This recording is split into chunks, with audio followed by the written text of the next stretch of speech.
Hello friends, hopefully आप सभी लोग अच्छे होंगे। तो एनईपी सेकेंड सेम का जो बीए बीएससी का सिलेबस है आपका, उसका जो डिफरेंशियल इक्वेशन का पोर्शन है उसका लास्ट टॉपिक है ये। और ये जो टॉपिक है आइलर कूसी आइलर इक्वेशन या सिंपली कूसीज होमोजेनियस लीनियर इक्वेशन। ठीक है, तो ये जो टॉपिक है ये बीटेक में भी अगर आप देखें होम एग्जाम्स में तो ये भी वहाँ का सिलेबस है। कॉमन सिलेबस में यूँ बोलूँ डिफरेंशियल इक्वेशन का, तो ये होता क्या है समझिएगा।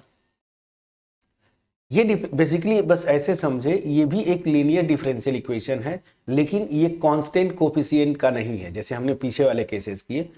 ये लीनियर डिफरेंशियल इक्वेशन होता है विद वेरिएबल कोफिशिएंट्स। क्या? With variable coefficient.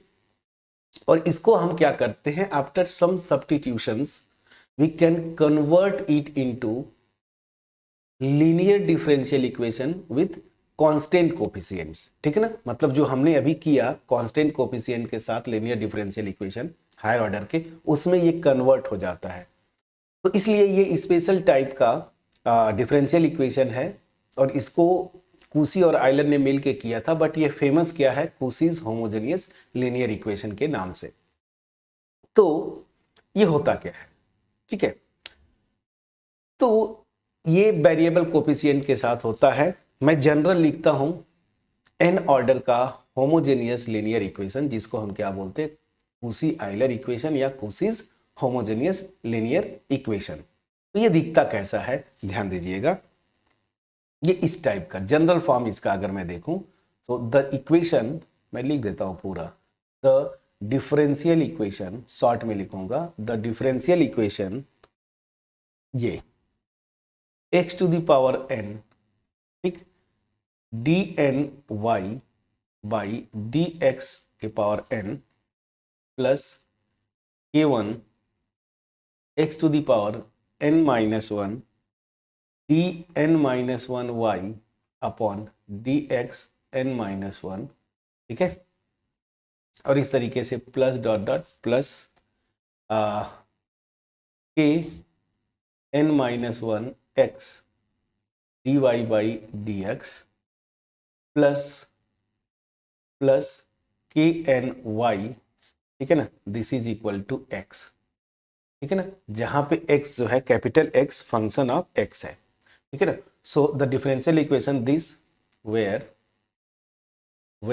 Capital X is a function of x, capital X is a function of x, is called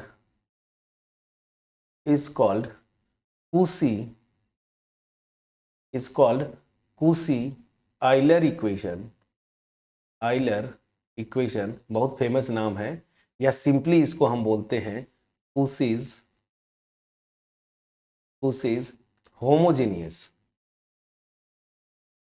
homogeneous linear equation. ठीक है ना, लीनियर इक्वेशन। ठीक, अब यहां पे जो कुछ टर्म्स आ रहे हैं उसको थोड़ा सा मैं एक्सप्लेन करने की कोशिश करूंगा। ये होता है जनरल फॉर्म, ठीक है ना। यहां पे देखिए लीनियर है, क्यों? क्योंकि y और इसके डेरिवेटिव का पावर जो कहीं पे भी देखे 1 है, और इसके डेरिवेटिव और y कभी भी एक दूसरे के साथ मल्टीप्लाइड नहीं है, तो ये लीनियर है।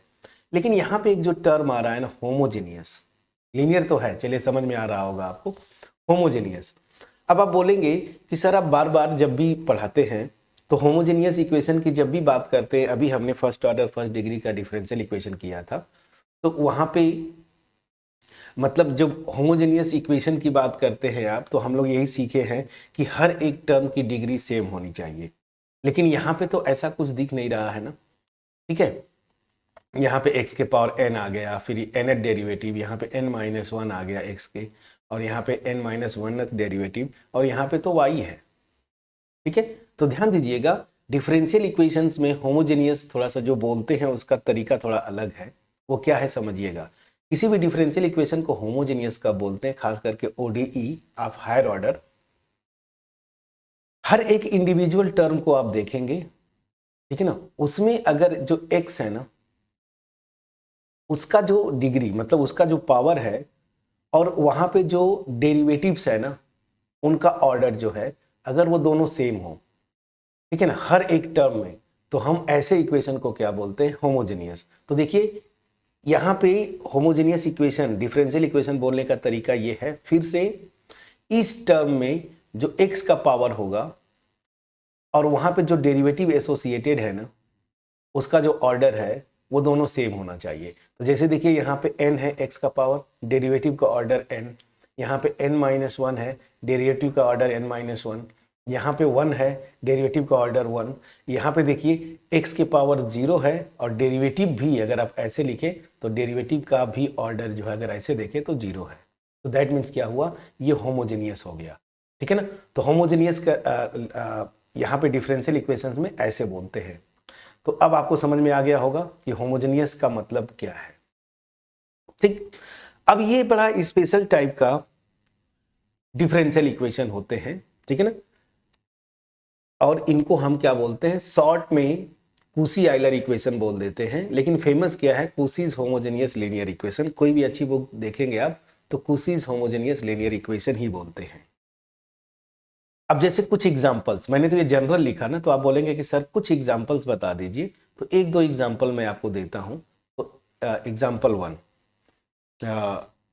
थोड़ा सा छोटे फॉर्म में ताकि आप इसको लिंक कर पाए। जैसे ये देखिए x² d2y/dx², ठीक है, प्लस मान लीजिए 2x dy/dx plus for example 3y कर दिया and this is equal to e⁻x।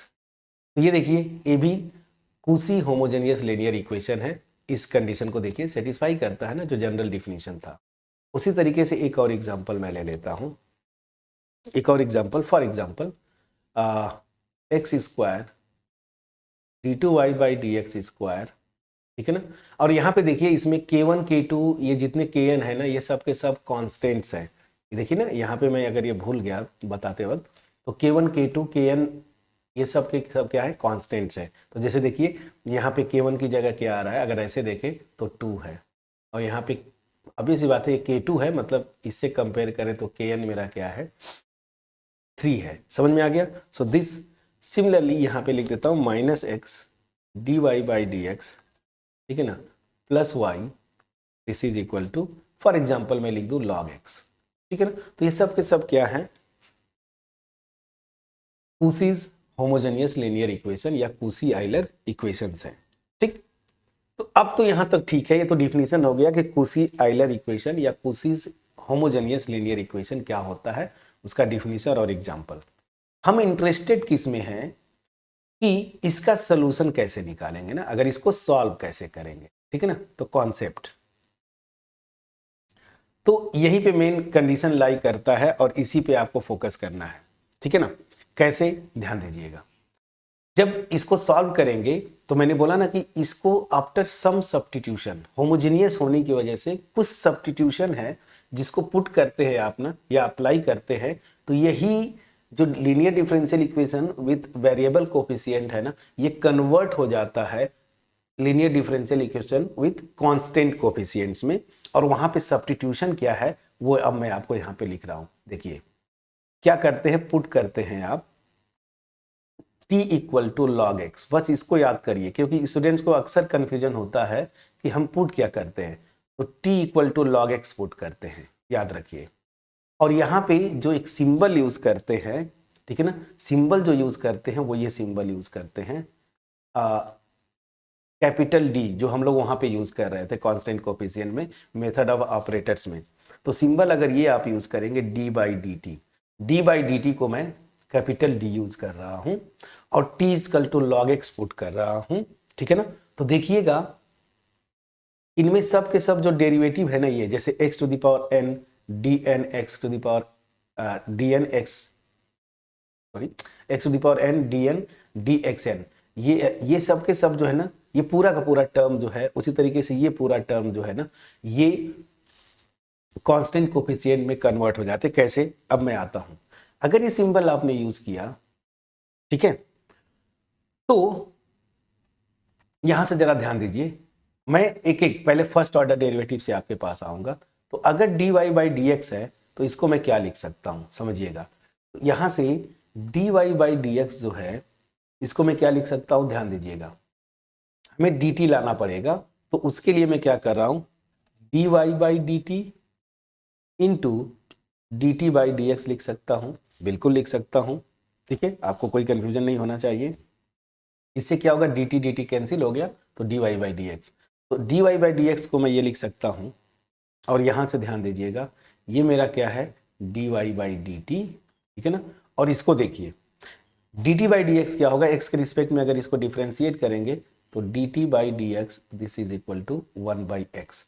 तो इसको मैं D T by D X को क्या लिख सकता हूँ, 1 बाई एक्स। इस सब्स्टिट्यूशन से एक्स को इधर क्रॉस मल्टीप्लाई करेंगे, देखिए मेरा क्या आया, D Y by D X equal to, मैं फाइनली लिखता हूँ D Y by D X this is equal to 1 by x D Y by D T. इस x को इधर मल्टीप्लाई करिए जरा, x D Y by D X this is equal to D Y by D T, ठीक है ना। तो यहाँ पे देखिए ये जो टर्म है कांस्टेंट को छोड़ दीजिए, ये x D Y first order derivative के साथ जो x D Y by D x जो है वो मेरा किस में कन्वर्ट हो गया, D Y by D T. अब ये सिंबल अगर आप यूज कर देते हैं, कैपिटल डी को डी बाई डी टी आप लिख रहे हैं, तो ये मेरा क्या हो जाएगा, डी वाई, ठीक है ना। तो यहां से क्या मिला मुझे, अब इस पे फोकस करते हैं, x D Y by D X this is equal to D Y ना, यहां से मिला मुझे। चलिए प्लीज इसको चेक करिएगा। तो मतलब क्या हुआ, जब ये मैं सब्स्टिट्यूशन यूज करता हूं तो ये देखिए ये वेरिएबल कोफिशिएंट के साथ डेरिवेटिव था ना, x D Y by D X, ये कन्वर्ट हो गया कांस्टेंट कोफिशिएंट। मैं समझा पाया कि नहीं, प्लीज बोलिएगा। उसी तरीके से एक और मैं बता देता हूं, फिर मैं जनरलाइज कर दूंगा। अब आता हूं इसके साथ, अगला मेरा क्या आएगा, इसके जस्ट पीछे वाला डेरिवेटिव होता वो ये आता X square D two Y by D x square. तो उसके लिए क्या करेंगे, तो ध्यान दीजिएगा, मैं D two Y by D x square को क्या लिख सकता हूं, D by D x of क्या, D Y by D X लिख सकते हैं। अब जरा आइए यहाँ पे, तो D by D X, D Y by D X को आपने यहाँ पे क्या लिखा था, देखिए d Y by D x क्या आया था मेरा, 1 by x D Y by D t, इसको लिख दीजिए। So 1 by x D Y by D t, please check करिएगा। अब इसको सिंप्लीफाई करिए, ठीक है। तो x के रिस्पेक्ट में इसको दो फंक्शन के प्रोडक्ट वाला फॉर्म से करिए। तो पहले फर्स्ट फंक्शन का डेरिवेटिव निकालेंगे, तो 1 बाई एक्स का x के रिस्पेक्ट में निकालेंगे तो -1 बाई एक्स स्क्वायर हो जाएगा, और यहाँ पे d Y by D t. फिर क्या होगा, ध्यान दीजिएगा, प्लस फर्स्ट फंक्शन और सेकेंड फंक्शन का डेरिवेटिव, मतलब d by D x of d Y by D t. Please check करिएगा, ठीक है ना।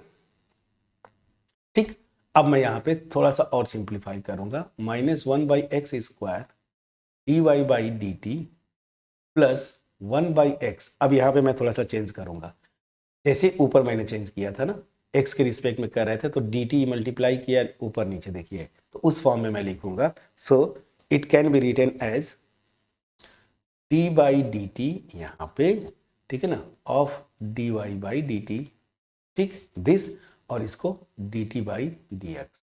तो यहाँ से देखिए dt कैंसिल हो जाएगा, तो ultimate d by D x of d Y by D t, जो कि ऊपर आ गया। यही पूरा है। अब चलिए ये सारी वैल्यूज जरा रख दीजिए।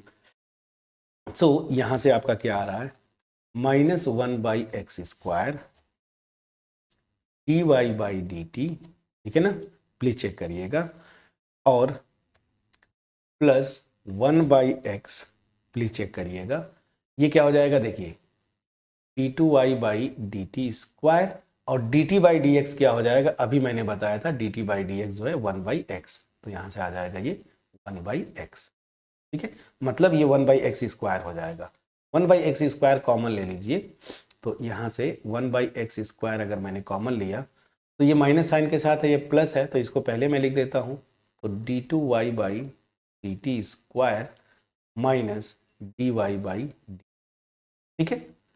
अब इसको एक्स स्क्वायर को इधर मल्टीप्लाई कर दीजिए, तो ये d two Y by D x square है, तो x square D two Y by D x square, ये क्या हो जाएगा, d two Y by D T square minus d Y by D T. अब यहाँ से ध्यान दीजिए, ये सिंबल यूज करिए, डी बाई डी टी को मैंने क्या यूज किया था, डी ना, तो इसको मैं लिख सकता हूँ, ध्यान दीजिएगा, यहाँ से ये हो जाएगा मेरा डी स्क्वायर और यहाँ से माइनस डी और ये वाई। इसको थोड़ा सा सिंप्लीफाई करेंगे, डी कॉमन ले लीजिए, तो डी ब्रैकेट में डी माइनस वन वाई, ठीक है ना। तो यहाँ से मेरा क्या आया, आप देख रहे हैं X square D two Y by D x square, this becomes D minus one Y. Please check करिएगा। So this is your next. तो हमने क्या क्या देखा, कैसे पैटर्न चेंज हो रहा है, ये भी देखिए। तो डी, ये जो वेरिएबल कोफिशिएंट के साथ डेरिवेटिव था कांस्टेंट कोफिशिएंट में बदल गया ना। तो अब ध्यान दीजिएगा, अब यहां पे जो अगर मैंने t equal to log x put किया आपने, ठीक है ना, तो डेरिवेटिव्स कैसे चेंज हो रहे हैं, x D Y by D x जो है वो डी वाई में चेंज हो रहा है, x square D two Y by D x square d into d minus one into y में चेंज हो रहा है। उसी तरीके से अब x cube d three y by D x cube किस में चेंज हो जाएगा, बस ये पैटर्न फॉलो करता है, d minus one d minus two y. मैं समझा पाया, एंड सो ऑन।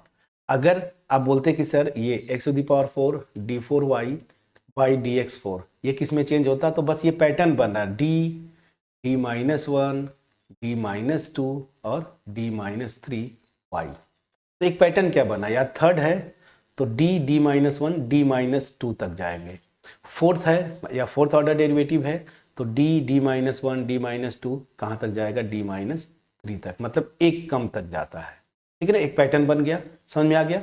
तो चलिए, तो ये आपका पैटर्न बनता है। तो अल्टीमेट हुआ क्या, ब्यूटी इसका देखिए, ये जो एजम्पशन अब आपको समझ में आ गया होगा, एज्यूम करने के बाद ये डेरिवेटिव्स कैसे चेंज हो रहे हैं, ठीक है ना, मतलब वेरिएबल कोफिशिएंट्स के साथ जो भी डेरिवेटिव्स हैं वो कांस्टेंट कोफिशिएंट में चेंज हो जाते हैं, ठीक है। तो चलिए, अब ये सिंबल अगर यूज करेंगे तो जरा ध्यान दीजिए, जो मैंने एग्जांपल में डिफरेंशियल इक्वेशंस लिखे हैं वो कैसे बदल जाएंगे, यहीं पे मैं बता देता हूं, ताकि आगे जब न्यूमेरिकल करें तो आपको पूरा प्रैक्टिस हो जाए। तो ध्यान दीजिएगा, यहीं पे मैं आता हूं। अगर ये सब्स्टिट्यूशन आप यूज करेंगे, t equal to log x ना, तो x square D two Y by D x square किस में बदलेगा, ध्यान दीजिए, डी माइनस वन वाई। यहाँ पे ध्यान दीजिए, प्लस टू तो रहेगा ही, X D Y by D x किस में बदल जाएगा फ्रेंड्स, किसमें बदलेगा, अभी आपने किया डी वाई, देखिए x D Y by D x किस में बदल रहा है, डी वाई, ठीक है। और यहाँ पे तो खैर कोई बात नहीं, three y this is equal to a to the power x. तो ये अल्टीमेट कैसे बदल जा रहा है, ध्यान दीजिएगा, टी स्क्वायर माइनस डी यहाँ से, और यहाँ से प्लस टू डी, और यहाँ से plus three y this is equal to e to the power x.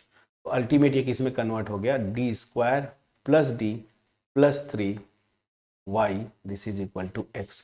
तो देखिए, ये वेरिएबल कोफिशिएंट के साथ था, ये जो differential equation linear second order का, ये कन्वर्ट हो गया कांस्टेंट कोफिशिएंट में। प्लीज एक बार कैलकुलेशन चेक कर लीजिएगा, ठीक है। तो मतलब क्या हुआ कि अगर मैं जब भी इस तरह का इक्वेशन दिखे, होमोजेनियस लीनियर इक्वेशन, या मैं यूं बोलूं कूसी होमोजेनियस लीनियर इक्वेशन, या यूं बोलूं कूसी आइलर इक्वेशन, उसको t equal to log x put करने के बाद ये जो कांस्टेंट वेरिएबल कोफिशिएंट्स के साथ लीनियर डिफरेंशियल इक्वेशन है, ये कन्वर्ट हो जाता है कांस्टेंट कोफिशिएंट में, ठीक है।